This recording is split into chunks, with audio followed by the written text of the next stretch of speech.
All right, welcome to this episode of the Voynich Manuscript podcast, where I'm joined by Talitha! Jakob! And today we'll be talking about the Eilean Mor Lighthouse Mystery.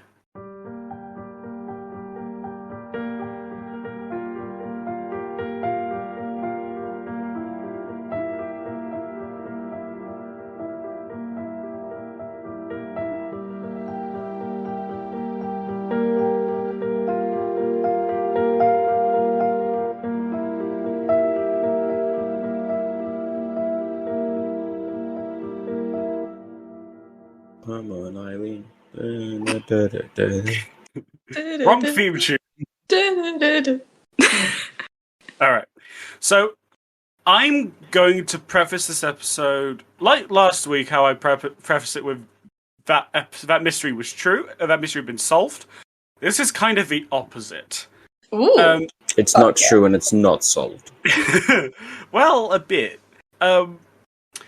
I'm going to preface this with all of the facts in this case are highly conjectured, and many of the things that people consider fact about this case might not be. And I have gone through about 8 different sources, and I couldn't get a straight answer. So... You got a K1 though, Well, right? yeah, I was gonna say, don't force them out of the closet if they don't want to be. Oh, shut up. So, I've basically compiled what I think is the most true version of events. I might be wrong, and I apologize if it is. Don't at me in the comments. Yeah, you should be fucking sorry. I expect nothing but the highest caliber of truth from you. You've listened to this podcast before. The highest caliber of truth is me talking about a man who got his scrotum shot. That was the truth, though. Although you lied, you said it was a steel-toe boot. I'll never forgive you for that. That's what people thought it was. I'm not saying Yeah, it was but me. you knew what it was, and you still told me it was a steel-toe boot. But accidentally, because I was like, oh yeah, I shouldn't spoil that episode. Go listen to it. I don't care. They might be new to the podcast, and this is their first episode. If so, hi, welcome. It's great to be here. Great to have you here. Welcome. So we're here to talk about a horrific death at a lighthouse. 3 horrific deaths, actually. So, on the 26th of December, 1900... Boxing Day, it's a shame. A small ship made its way to the Flannan Islands on the remote Outer Hebrides off the coast of mainland Scotland. So, you know in Scotland how they have a bunch of tiny islands surrounding them? Totally. Sure. Would you like pictures?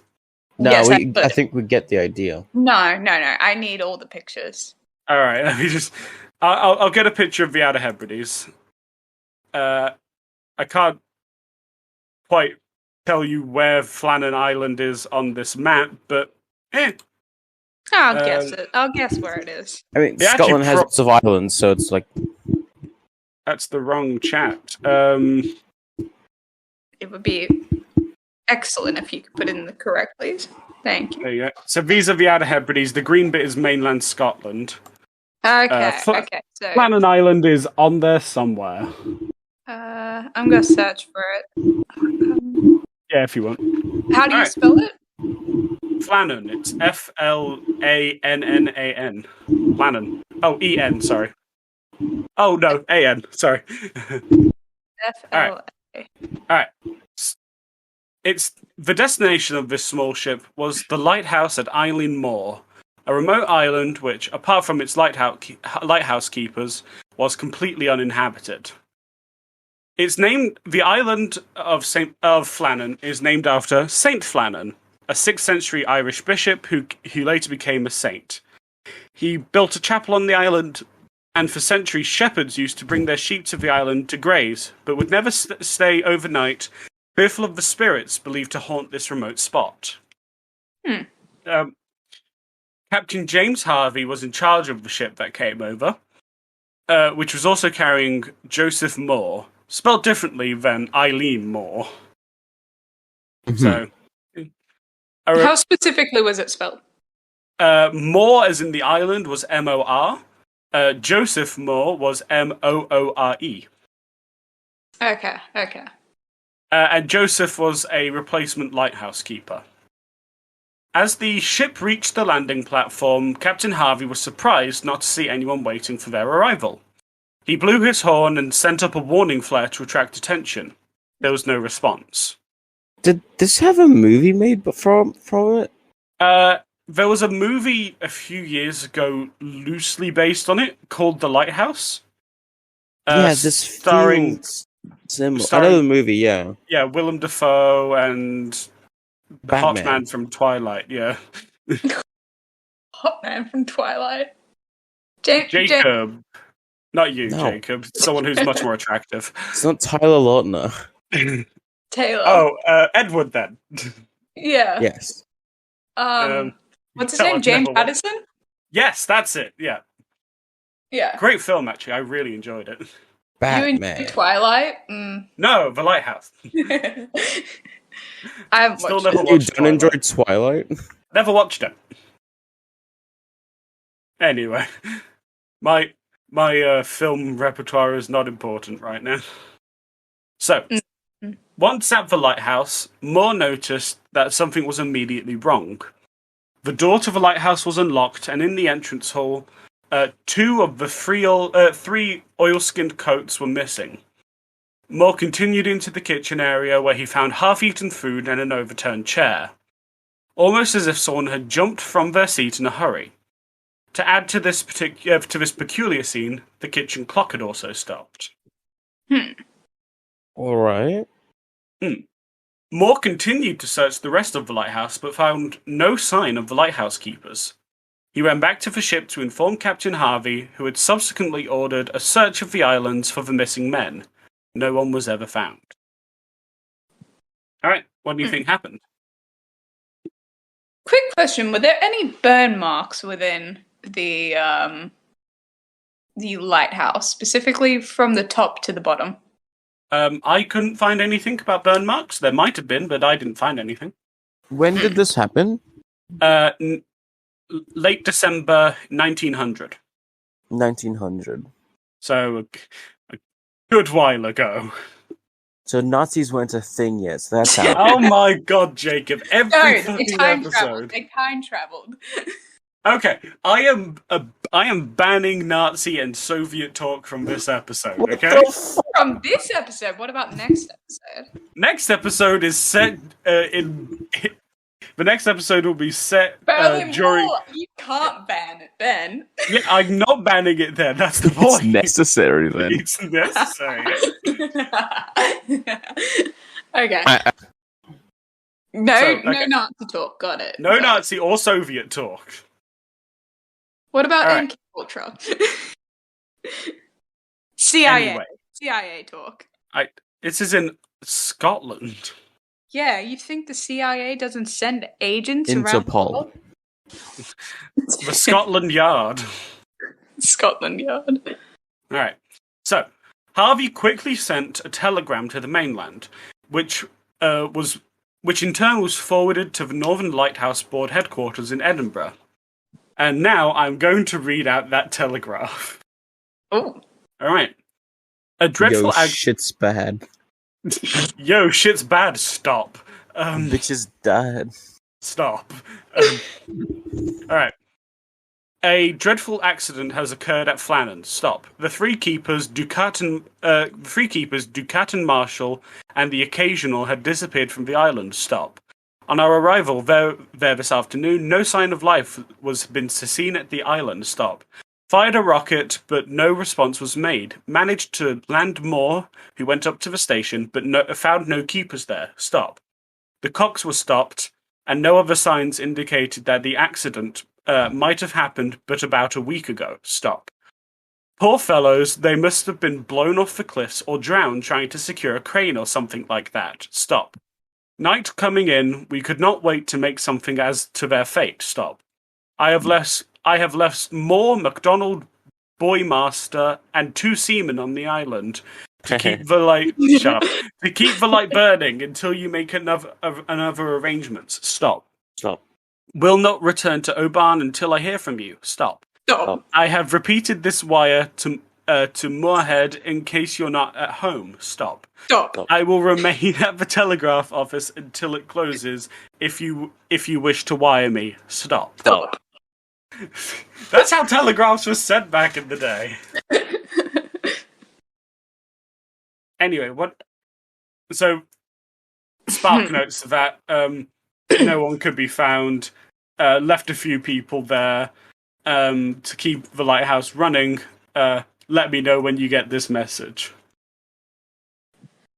Okay, so earlier you mentioned that the people didn't like to stay on the island because there were spirits on there. Yeah. Allegedly spirits. Is the theory that spirits took them? They got spirited away, as it were. That is one of the theories, but... Yeah, because the clock stopped. They were clearly frightened by something because they... Did you really make that joke? Yes, I did. Because you guys did. Did you really? Okay. Stop. I'll let it fly. Jesus. Okay. So, clock stopped. Stop. They left their food in a hurry. They needed to grab their coats, so obviously they went outside to presumably escape something within the lighthouse. But when they were outside, they disappeared. Presumably. They might have just gotten on a boat. So did they see something in there that scared them, or did they see something outside that urgently needed their attention? Oh, let me keep going. All right. Yeah, keep going. So a few days later, Robert Moorhead, the board superintendent who had both recruited and knew all 3 men who disappeared personally, departed for the island to investigate the disappearances. His investigation of the lighthouse found nothing over and above what Moore had already reported. That is, except for the lighthouse log. Moorhead immediately noticed that the last few days of the entries were unusual. On the 12th of December, Thomas Marshall, the second assistant, wrote of severe winds the like of which he had never seen before in 20 years. He also noticed that James Ducat, the principal keeper, had been very quiet, and that the third assistant, William MacArthur, had been crying. What is strange about the final remark is that William MacArthur was a seasoned mariner and was known on the Scotland mainland as a tough brawler, and he pondered why he would be crying about a storm. Log entries on the 13th of December stated that the storm was still raging, and that all 3 men had been praying. But why would 3 experienced lighthouse keepers, safely situated in a brand new lighthouse that was 150 feet above sea level, be praying for a storm to stop? They should have been perfectly safe. Well, extreme winds could sound like the moaning of spirits. So maybe they were tormented by that constantly going and going and going for like 3 days. And it drove him a little bit off the edge, just a bit. I think it's kind of bullshit, like making this guy seem weird for crying. All right, he's allowed to cry. How dare they? Yeah, obviously, but this is 1900s where toxic masculinity is at its prime. All right, so even more peculiar is that there were no reported storms in the area on the 12th, 13th, or even 14th of December. In fact, the weather was calm, and the storms that were to batter the island didn't hit until the 17th. The final log entry was made on the 15th of December. It simply read, "Storm ended. Sea calm. God is over all." God is over all? Yeah, so that would be... God is over all. What does that mean? Would that be the eye of the storm? Referring to that? Well, there weren't any storms. Yeah, but they were obviously experiencing a storm that wasn't there, and on that day they experienced stillness. Would that be God is overall be referring to the eye of the storm, or was that just for their prayers being answered that the storm stopped? Well, if you give me a sec, I'm pretty sure I read somewhere that God is overall is actually a Bible verse. It would make sense that it would be. Yeah. It is Ephesians 4:6. And all right. I don't know the context of this Bible verse, but yeah, that's what that's from. Ephesians. Ephesians 4:5. To get context, I'm just going to read. Yeah. I'm just going to get context from the one before it. One Lord, one faith, one baptism, one God and Father of all, who is above all and through all and in you all, but unto every one of us given grace according to the measure of the gift of Christ. Wherefore he saith, when he ascended upon high, he led captivity captive and gave gifts unto men.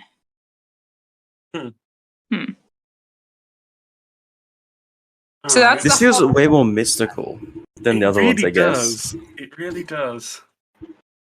I see why they'll make a movie out of it. Oh, yeah.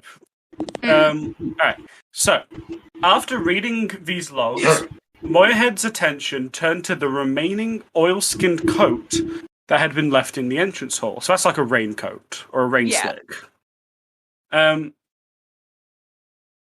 So, why in the bitter, frigid winter had one of the lighthouse keepers ventured out without his coat? Furthermore, to escape the demons. Exactly. Furthermore, why had all three lighthouse staff left their posts at the same time when rules and regulations strictly prohibited it? And, like you said, to escape the demons. Yeah, okay. Or another thing could have been that they were so overjoyed that the storm was over that they ventured out altogether. They began frolicking around. Yeah, in the grass. Okay. So we know of the storm because of the captain's log. We know that it was it ended, but the storm in this case could very easily just be like a metaphor for an event happening. Like the storm could have been an onslaught of different supernatural events that occurred, and by the storm being over, it just means, well, everyone besides me is dead, and it's all over now. It stopped. I think it's so cool. Because they said there were strong winds. Does that mean that they experienced the winds themselves, or they heard the winds? Is my question. Well, wind doesn't necessarily mean storm, so it's like not that big of a deal. Yeah, that was the first day, though. So strong winds, could that have been hearing ghosts, or would it have been that they were out there and there was sudden winds? It's a good question. Not sure, really. I like the idea that that's a metaphor. Yeah. All right. Well, I'm gonna just quickly say this. You remember how I mentioned that all of these were, like, all of the stuff about God is overall, William MacArthur crying, stuff like that? It turns out all of these logs were in fact fictitious. And this fact was discovered by Mike Rash of the Fortean Times magazine when researching this mystery. Mike Rash. So, he was bullied. Oh, yeah. That over there, that's my crash. That's where my car ended up. It's my crash.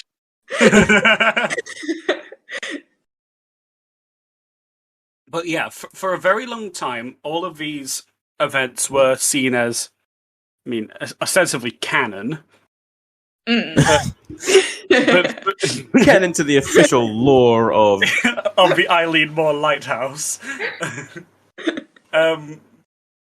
But yeah, this reporter, just upon research, found out that Moorhead basically made all of these up to make it sound more interesting. And so they did leave, but the logs are fake, or did they not leave? The logs are fake. The logs themselves are fake. The logs themselves are fake. So, but yeah, when everyone got there, the lighthouse keepers weren't. So that was still the same problem. Still the same problem, just some of the details are now incorrect. So, let me just clarify. Was it the first people on the scene? Was it one of them who wrote these logs, or was it the people who left that wrote the fictitious logs? Well, okay, so the first people who arrived, so the captain and more, I'm unsure, but I think it was basically the head of the lighthouse board. So like the people who ostensibly own the lighthouse. Yeah. I'm pretty sure it was him who wrote it. Okay. I'm not 100% on that. Okay. Alright, so these are... And from here on in, this is where the details got really foggy. Okay. Pretty much from here, you remember how at the top of the episode I was like, people... Yeah, it's a lot of bitches be lying. Yes. A lot of it from here on out, I don't know if it's truth or lies. So I'm going to give you all the details and you guys can decide what you think is the truth. Okay. Got it. Based on whatever's would be the coolest story. Let's do it. Yeah. So, further clues were found down on the landing platform. Here, Moorhead noticed ropes strewn all over the rocks. Ropes which were usually held a brown crate 70 feet above the platform on a supply crane. Perhaps the crate had been dislodged and knocked down, and the lighthouse keepers were attempting to retrieve it when an unexpected wave came and washed them into the sea. Boo, boring. Yeah, this was the first and most likely theory, and as such, Moorhead included it in his official report to the Northern Lighthouse Board. Yeah, that is just a very boring, normal theory. Makes too much sense. Give us ghosts. Give us ghosts. Give us ghosts. But this explanation left some people on the Northern Lighthouse Board unconvinced. Because it's boring. Yeah. For one, why had none of the bodies been washed ashore? Two, why had one of the men left the lighthouse without taking his coat? Especially since it was December in the Outer Hebrides, which are quite famously a very cold, wet place. And three, why had the three experienced lighthouse keepers been taken unaware by a wave? Something that they would know to look out for. So... As it would have been, if that were the case, that is what happened. It would have had to be a perfect storm for all of that to happen. As it were. Sorry. Is that a pun, or is that... I was making a terrible joke. No, just cut that out. I am not cutting it out. I don't cut bad jokes out. I don't even cut my own bad jokes out. Might cut the awkward pause afterwards, but not the joke itself. Leave the awkward pause, it makes it better. Alright, so all of these points were good points, and most pertinent and persistent question was about the weather conditions at the time. The sea should have been calm, but at this point, those logs from earlier were considered true. They weren't proved false at this point. So that's it's a bit weird. Does that imply it gets proved false later? Yeah, it was proved false later. The magazine started being produced in the 60s, so so it's way later. Yeah, I don't know when this issue was. I couldn't find that, but this was in the 1900s. 1900, yes. Yeah, 1900. The year 1900, yeah. Yeah, I forgot that when you say 2000s, you're talking about 2000 and 2010. I forgot that when you say the 1900s, it doesn't mean 1900 to 1910. It means 1900 to 1999. Ignore me. Yeah. I'm just having a bit of a brainless moment. All right. So they were sure that that the sea should have been calm because the lighthouse could be seen from the nearby Isle of Lewis. Oh, okay. And any severe weather would have been obscured it from view.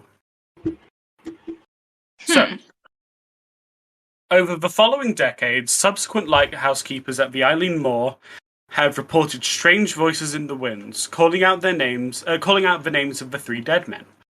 Theories about their disappearance have ranged from foreign invaders capturing the men all the way to alien abductions. Hey. Yeah. Whatever the reason for their disappearance, something or someone snatched those three men from the rocks of the Eilean Mor on that winter's day over 100 years ago. Now, I'm about to go into some of the popular theories. Can I do one first? Sorry? Can I do one first? Go ahead, be my guest. I mean, it wouldn't be too far-fetched to just think that there was probably an emergency happening. The two ones one was left inside, and the two ones that went out obviously took their coats and stuff, as they should. But an emergency started happening, started calling for help because some shit's going bad. And then in the rush, alright, shit, I gotta go help them. Kicked over the chair, got up from eating, ran, didn't take the coat because they had to run out, go help as soon as possible. Well, and whatever they're helping with, it must have just gone to shit show, and they all might have either fallen into the water or died in some other way. And especially for the guy who wasn't wearing a coat, if it's so notoriously cold on the moor, that you would need that oil coat. If you were to fall in the water, that'd be like frigid water. And the shock of that, he would just inhale water along with the other two. If you've ever jumped in freezing cold water, you know that sudden intake of breath. If there was suddenly water pushed into the way of that intake of breath, you were just drowned, essentially. Yeah. So, as to why they didn't wash ashore, I don't know, maybe they washed some other shore, like England instead of Scotland or something, or maybe they just got eaten by predators in the water. Well, if they wash up anywhere, it would have been reported. So the fact that their bodies are still yet to be found, and let's be honest, at this point, won't be found. Yeah, no, they wouldn't. They'd be probably skeletonized at this point, I'd say. Well, yeah, if not dust. Yeah. Very wet, oceany dust. Or very digested. A real Pinocchio situation. All right. Pinocchio? Yeah, it was eaten by the whale. Oh, right. Yeah. All right. So, like I said, no bodies were ever found, but there have been some mysterious sights resulting in fascinated national speculation in newspapers and periodicals of the era. So, implausible stories ensued, basically. Oh god. The theory crafting begins. Yeah, such as a sea serpent that carried the men away. They had been arranged for a ship to take them away and start new lives. They had been abducted by foreign spies. or they had practice spies on this podcast. I swear. Yeah, and we're not lingering on that. Or they had met their fate through the malevolent presence of a boat filled with ghosts. It's definitely the last one. Definitely. Which people believed was a ship called the Phantom of the Seven Hunters, which was widely suspected locally. That's pretty metal. I want to go on this ship. More than 10 years later, the events were still being commemorated and elaborated on. In the 1912 ballad Flannan Isle by Wilfred Wilson Gibson refers erroneously to an overturned chair and an uneaten meal laid out on the table, which was also fictitious. Oh, yeah. Oh, shit, you're right. Yeah. And I actually have a verse from the poem here. If you're interested. If not, I won't recite this poem. Please read it. And please read it in a nice voice. Yes. No. Quite angelic, please. My voice is already angelic enough, so... Okay, that's Yet as we crowded through the door, we only saw a table spread, for dinner, meat and cheese and bread. But all untouched and no one there, as though they were... when they sat down to eat, ere they could even taste. Alarm had come, and they in haste had risen and left the bread and meat. But the table had a chair and lay tumble on the floor. That's the verse of the poem about stanza, about the chair and uneaten meals, which weren't there. However, in a first-hand account made by Moore, the relief keeper, he stated that the kitchen utensils were all very clean, which is a sign that it must be after dinner sometime they left. So, subsequent researchers have considered the geography of the islands. The coastline of Eilean Mor is deeply indented with narrow gullies called geos. The West Landing, which is situated in such a geo, terminates in a cave. In high seas or storms, water would rush into the cave and then explode out again with considerable force. It was possible that one of the lighthouse men, MacArthur, may have seen a series of large waves approaching the island. Knowing the likely danger to his colleagues, ran down to warn them, only to be washed away as well in the violent swell. Recent research by James Love discovered that Marshall, one of the other lighthouse keepers, was previously fined 5 shillings when his equipment was washed away during a huge gale. It is like... Wait, what the fuck? He got fined for workplace hazards? Yeah. That's bullshit. That's pretty good. He should unionize. You know what would fix this entire problem? If there was a union. Yeah, workers' union in the Eilean Mor Lighthouse. Alright. It is likely in seeking to avoid another fine that he and Ducat had tried to secure their equipment during a storm, and were swept away as a result. The fate of MacArthur, although required to stay behind to man the lighthouse, can be guessed to be the same. So, basically the main theory is that yes, the boring theory is that yes, they were swept away in the storm. Yeah, I think that's theory. Definitely the most plausible theory. Yeah, obviously. That, or if it had to be a different one, they got on a boat and just left. Right. They just didn't want to be there. Well, they were all gay lovers, actually. And they knew they wouldn't be accepted by society, so they were like, alright, sick, we're all gonna get put into this lighthouse. And they use it as their little haven for, like, I don't know, gay things. I mean, you know, they all were seamen. Yes, exactly. Yeah. They love seamen. Yeah. So that was their little house of, at the time considered deviancy. It's a lighthouse. Yeah. Yes, it's a hiding from the world. But you see, when it was getting relieved, they knew that they couldn't keep going because there's going to be people that are going to find out. So they either had a suicide pact, or said, "All right, we got to find ourselves a new place to do our gay shit." So they left, snuck away, and they lived happily forever after. In France. Yes, don't the know if that's coward's better. country. They're close. Right?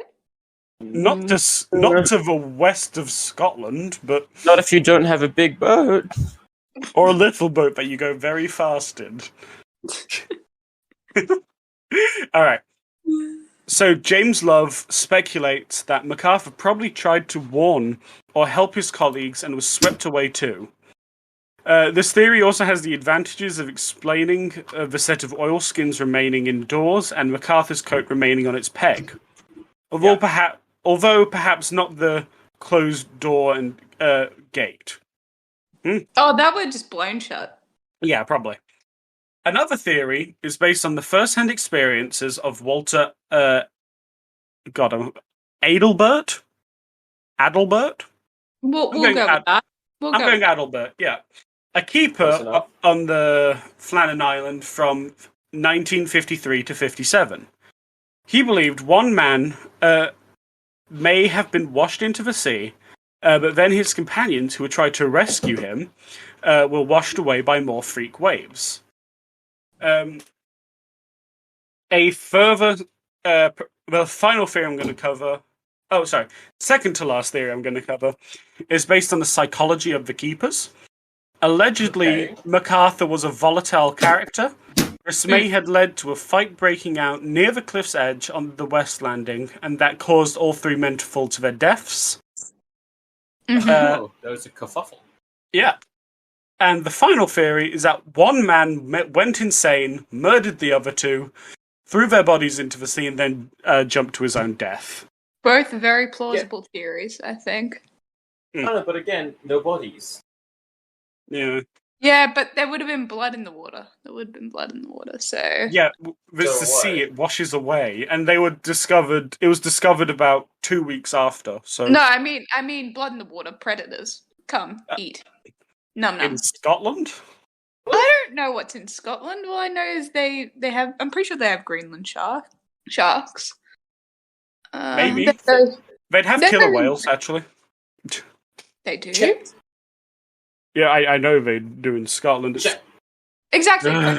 Eaten by killer whales. Give me a sec, let me Google sea predators by Scotland.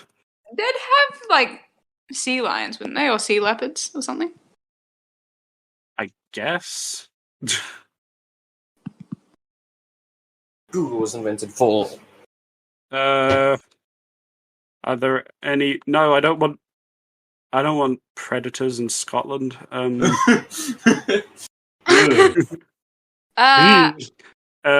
Aquatic animals in Scotland. All right. Basking sharks. I'm just looking for ones I know are dangerous. Basking sharks, orcas. That's it. I mean, orcas. But orcas don't eat people. I'm sure if you gave them a dead human, they wouldn't waste a meal. Here, this is another thing I shall Google. Do orcas eat humans? No. There's no orca attacks on people. Ever. Yeah, but if you have look, okay. Let me put it to you this way. Yeah, if in the wild, a live chicken in front of you, Jacob, would you kill and eat that chicken? Is the purpose of that chicken to kill and eat it? Then yes. The wild, they don't. Checkmate, atheists. Yeah, in the wild, orcas don't kill people, but in captivity, they do. Because they're depressed. Woo. And have a hatred for man. Do we blame them? Probably not. No, I don't. Anyway, do you have any final theories before we wrap up this episode? Or what are your opinions before we wrap up this episode? I'm with Jacob. Definitely the caught in a sea swell theory. And I know you said that the water rushes out of them violently, but maybe they got sucked into a sea cave and got caught on something, and that's why the bodies never got found. And what about you, Jacob? I like the gay one. All right. Gay one? Of course you like the gay one.